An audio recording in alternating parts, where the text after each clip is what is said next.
بلاول بھٹو زرداری صاحب جو ایکٹیو ہوئے ہیں یہ کہیں ایسا تو نہیں کہ 28ویں آئینی ترمیم کے لیے ساری سمپیتی اور ساری راہ ہموار کر رہے ہیں؟ موجودہ صورتحال یا خطے کی صورتحال پر مولانا فضل الرحمان صاحب کے ساتھ ملاقات ہوتی تو اسپیکر کیوں ملاقات کرتے؟ اسپیکر کا تو تعلق لیجسلیشن سے ہے۔ 28ویں آئینی ترمیم اگر بجٹ سے پہلے نہیں ہوتی جو کہ آپ نے انکشاف کیا تھا تو پھر تو بجٹ اگر پاس ہو گیا تو اس کے بعد تو دوبارہ اس کو ایڈریس کرنے کا فائدہ ہی کوئی نہیں رہے گا، کیونکہ پھر تو آپ NFC ایوارڈ کو امپلیمنٹ کر دیں گے اگلے سال کے لیے۔ اگر وزیر اعظم کے خطاب کو دیکھا جائے تو وزیر اعظم کا خطاب یہ بتا رہا ہے کہ پاکستان پر جو امریکہ اور ایران کی جنگ ہے اس کے اثرات پاکستان پہ بہت مرتب ہوئے ہیں۔ السلام علیکم ناظرین، میں ہوں کاشف رفیق، آپ دیکھ رہے ہیں پروگرام خبر کیا ہے، اور میرے ساتھ شو میں حسب معمول MB سومرو صاحب موجود ہیں۔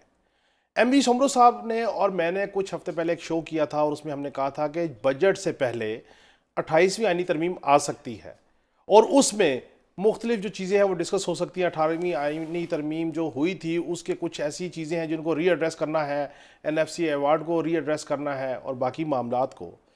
یہ میں نے بات اس لیے ریپیٹ کی کہ ہم نے کچھ دنوں سے دیکھا کہ بلاول بھٹو زرداری صاحب جو بالکل سائلنٹ موڈ میں تھے اور کوئی ان کی اس طرح کی ایکٹیویٹی نہیں تھی کہ مختلف سیاسی جماعتوں کے اکابرین سے ملاقاتیں، اب بلاول صاحب جو ہیں وہ پرائم منسٹر صاحب سے بھی ریپیٹڈلی ملاقاتیں انہوں نے کی، پریزیڈنسی میں بھی ایک اجلاس ہوا اس میں بھی انہوں نے شرکت کی، اور اس کے بعد فضل الرحمان صاحب سے ملاقات کی، پھر فضل الرحمان صاحب کے گھر GDA والے بھی پہنچ گئے۔ تو بلاول بھٹو زرداری صاحب بھی خاصے متحرک ہیں اور مولانا فضل الرحمان صاحب کی رہائش گاہ جو ہے وہ بھی سیاست کا ایک دفعہ پھر مرکز اور محور بنتی چلی جا رہی ہے۔ اسی تناظر میں MB سومرو صاحب آپ سے اس گفتگو جو ہم نے کی تھی 28ویں آئینی ترمیم میں اور جو آج کا سینیریو ہے اس کو اگر ہم جوڑیں تو اصل میں اندر کی خبر کیا ہے آپ کے پاس کہ یہ بلاول بھٹو زرداری صاحب جو ایکٹیو ہوئے ہیں یہ کہیں ایسا تو نہیں کہ 28ویں آئینی ترمیم کے لیے ساری سمپیتی اور ساری راہ ہموار کر رہے ہیں، کیونکہ 27ویں میں بھی مرکزی کردار انہی کا تھا۔ دیکھیں، پہلے مولانا فضل الرحمان صاحب سے ملاقات اسپیکر قومی اسمبلی سردار ایاز صادق صاحب کی ملاقات ہوئی۔ اس کے ایک روز بعد پیپلز پارٹی کے چیئرمین بلاول بھٹو زرداری مولانا فضل الرحمان کے گھر پہنچے۔ ان کے ساتھ پیپلز پارٹی کی سینئر قیادت بھی شامل تھی اور مولانا فضل الرحمان کے ساتھ بھی اپنے پارٹی کے رہنما موجود تھے۔ مولانا فضل الرحمان نے دوران میٹنگ اہم آئینی ایکسپرٹ جو JUI کے ہیں کامران مرتضیٰ صاحب کو فوری طور پر طلب کیا، کیونکہ میں گیٹ پہ کھڑا تھا، میں نے خود دیکھا۔ ملاقات کے دوران وہ جلدی سے پہنچے اور ملاقات میں شامل ہوئے۔ اب جو کہا جا رہا ہے کہ موجودہ صورتحال پہ بحث ہوا کہ اگر موجودہ صورتحال یا خطے کی صورتحال پہ مولانا فضل الرحمان صاحب کے ساتھ ملاقات ہوتی تو اسپیکر کیوں ملاقات کرتے؟ اسپیکر کا تو تعلق لیجسلیشن سے ہے، خاص طور پہ قومی اسمبلی کے ساتھ ہے، اور خطے کی صورتحال میں جتنی بھی پارٹیاں ہیں وہ اتنی ہی اسٹیک ہولڈر ہیں جتنے مولانا فضل الرحمان ہیں۔ آخر مولانا فضل الرحمان ہی ملاقات کا مرکز کیوں ہے؟ نہ صرف یہ اسپیکر مولانا کے ساتھ ملاقات کی اور بلاول صاحب نے ملاقات کی اور اسی دن اپنا ملاقات کی ہے پیر پگاڑا کے بڑے فرزند پیر راشد شاہ صاحب نے، اس میں GDA کے بہت رہنما صفدر عباسی سے لے کر جو ابھی فنکشنل لیگ میں شامل ہوئے ہیں ان کے بھتیجے وہ بھی شامل تھے۔ شاہ نواز جو نے جو MRD کے تحریک میں اس نے کوڑے کھائے تھے، اس کے بیٹے بھی فنکشنل لیگ میں ہیں، وہ بھی اس ملاقات میں شامل تھے۔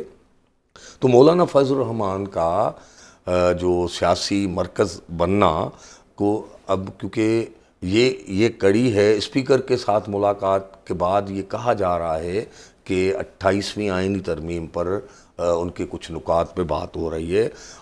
ہمیں ذرائع یہ بتا رہے ہیں کیونکہ IMF کی شرائط میں شامل ہے کہ آپ جو NFC ہے، NFC میں صوبوں کا جو حصہ ہے اس کو کم کریں، اخراجات مرکز کے زیادہ ہے۔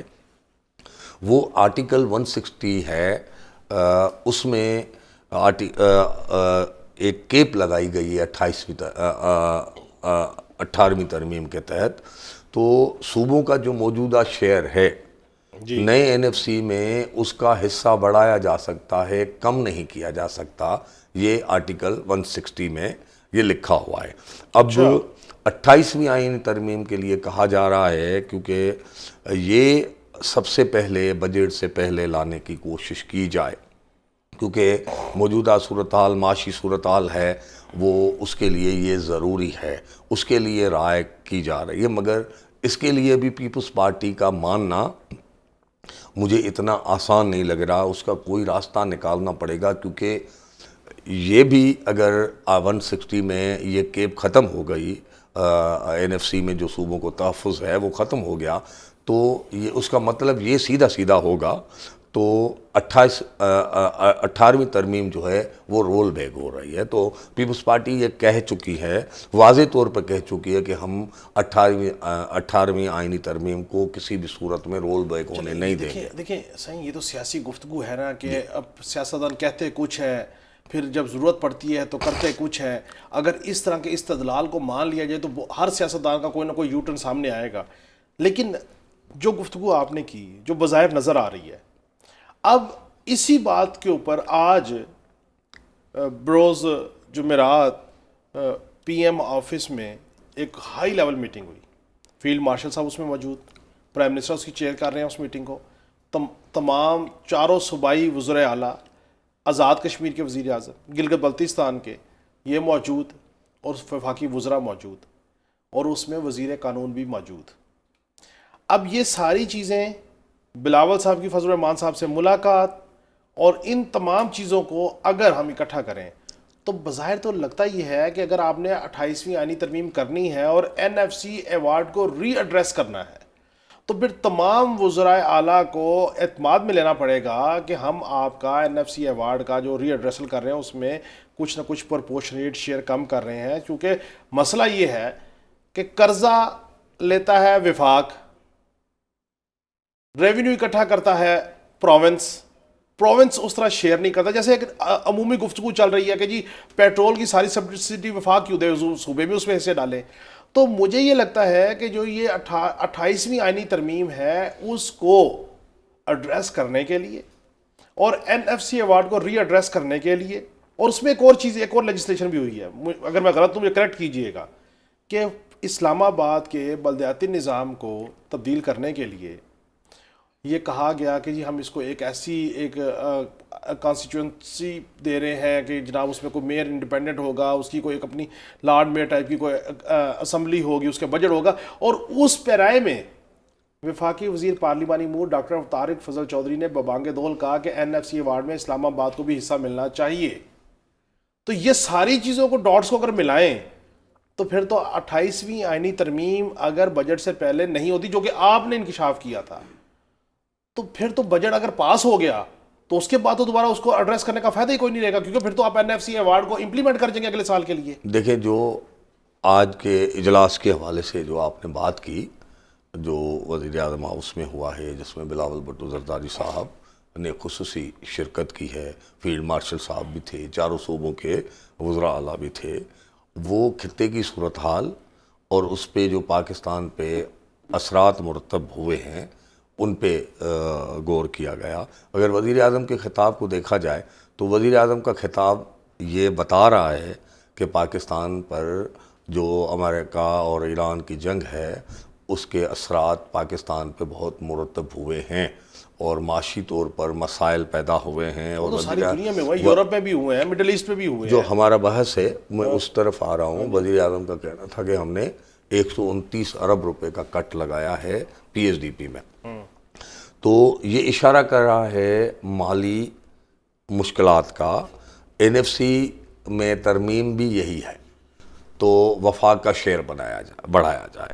تو دیکھیں، جب سے 18ویں ترمیم ہوئی ہے، 18ویں ترمیم کے بہت ساری چیزوں کو کچھ حلقے ایسے ہیں جنہوں نے قبول نہیں کیا، وہ ان کو پہلے دن سے ایک کانٹے کی طرح چبھ رہی ہے کہ پروونشل اٹانومی جو ان سی اس کے وہ، کیونکہ ہمارے پاکستان میں صوبائی خود مختاری 47 سے اس کے خلاف رہی ہیں مختلف قوتیں، اور بھٹو صاحب نے 73 کا کانسٹیٹیوشن دیا تھا، اس میں صوبائی خود مختاری تھی اور پھر ان کو معطل کرنی پڑی. میں پھر اس میں معذرت سے صوبائی مختاری کی خود مختاری کی بات کریں، اب صوبے اتنے خود مختار ہو گئے 28ویں ترمیم سے لے کے 27ویں ترمیم تک تو ہم پہنچ گئے 18 سے لے کے.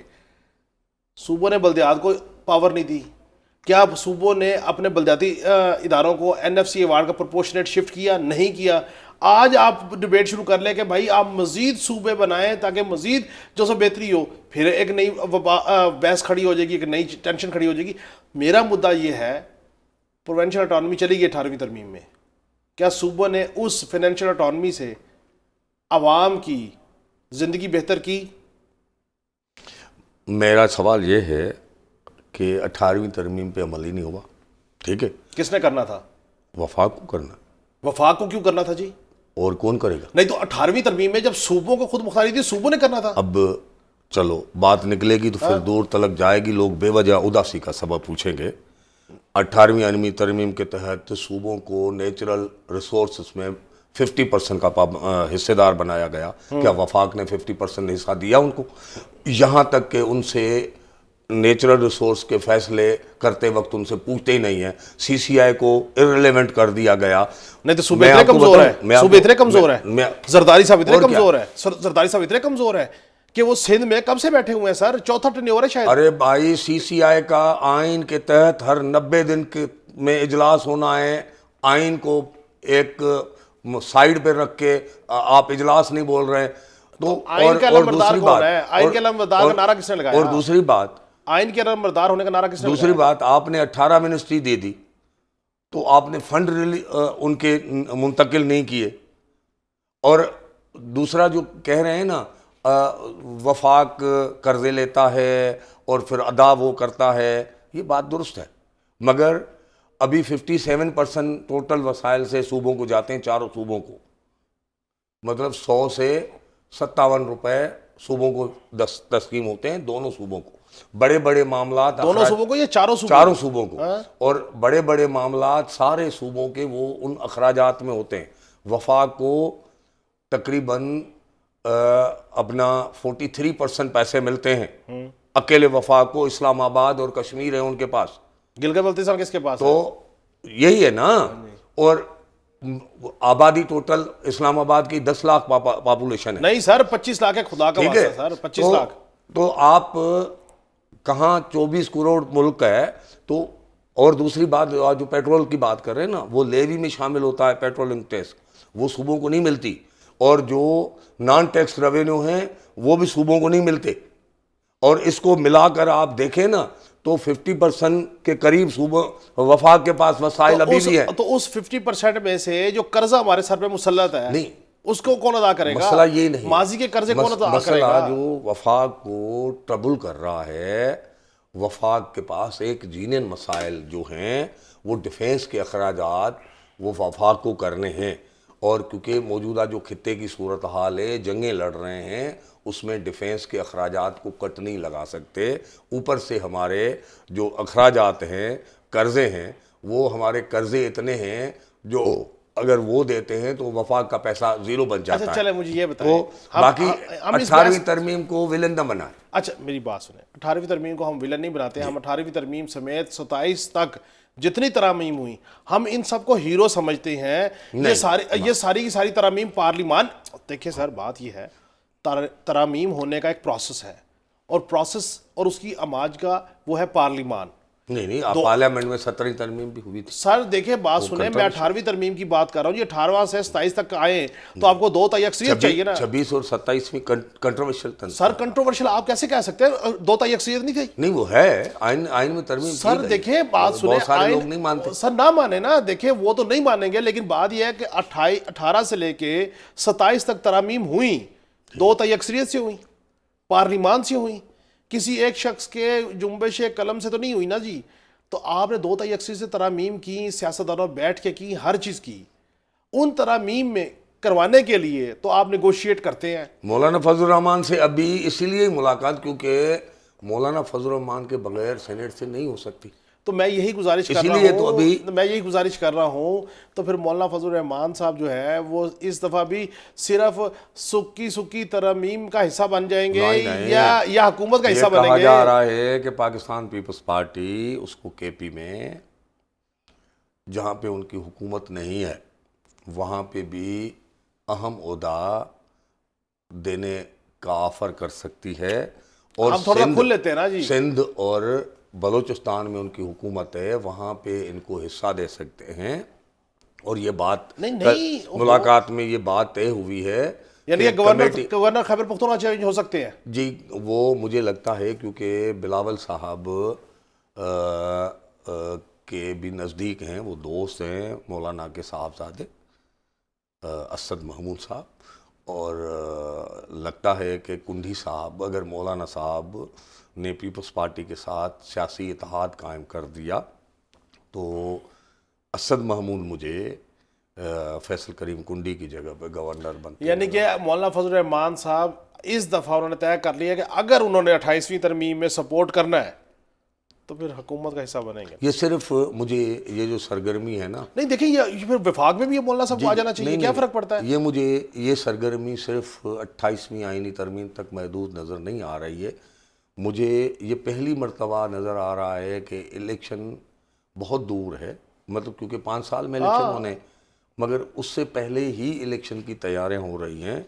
مولانا فضل الرحمان سے بات کی جا رہی ہے آئندہ عام انتخابات کے دوران سیاسی اتحاد قائم کرنے کے لیے، جس کے لیے کمیٹی بنانے پہ اتفاق ہوا ہے، اور مولانا کو دونوں حکومتوں میں شامل کرنے کی پیشکش کی۔ یعنی کہ میں آپ کی بات کو یوں سمجھوں کہ فضل الرحمان صاحب جو ماضی قریب میں، ماضی بعید میں نون لیگ کے اتحادی ہو گئے تھے، انہیں کچھ حاصل نہیں ہوا، اب مولانا فضل الرحمان بیک ٹو سکیئر ہو کے زرداری صاحب کے پیپلز پارٹی کے اتحادی بن سکتے ہیں، حکومتوں میں بھی اور آگے الیکشن میں بھی، نمبر 1۔ نمبر 2 کہ مولانا فضل الرحمان صاحب کو بلاول صاحب قائل کر لیں گے کہ آئیں مل کے پولیٹیکل سینیریو کا حصہ بنے اور آگے چلیں۔ فضل الرحمان صاحب بھی قائل کا مسئلہ دیکھیں، مولانا کا فائدہ ہے کیونکہ مولانا کی جو سیاسی اثر رسوخ ہے وہ بلوچستان میں ہے، کے پی میں ہے۔ اگر کے پی میں مولانا صاحب کو فائدہ ہو سکتا ہے، لیکن میں گورنرشپ ملے، ابھی چونکہ ٹائم بھی ہمارا ختم ہو رہا ہے، لیکن میں ابھی اس نوٹ پہ اختتام کرنا چاہ رہا ہوں، اور ہم کل یا پرسوں اس کے اوپر یقینی طور پہ گفتگو کریں گے کہ یہ مولانا فضل الرحمان صاحب کا پیپلز پارٹی سے اتحاد کیا صرف آئندہ تک الیکشن تک ہو رہا ہے، گورنر تک ہو رہا ہے، یا ایک 6 مہینے 8 مہینے پہلے سے گفتگو شروع ہوا ہے کہ 2.5 سال کا فارمولہ طے ہوا تھا، مرکز میں 2.5 سال پیپلز پارٹی ہوگی اور 2.5 سال نون لیگ ہوگی۔ اس پہ ہم 2.5 سال والے پر اس پہ بھی گفتگو ہونی چاہیے، ہم لوگوں کو بتائیں۔ میرا خیال مختلف ہے کہ آیا اس تناظر میں تو گفتگو نہیں ہو رہی۔ آج کا پروگرام یہیں پہ ختم کرتے ہیں۔ ناظرین، آج کی گفتگو آپ نے سنی، کل پھر ملاقات ہوگی۔ اللہ حافظ۔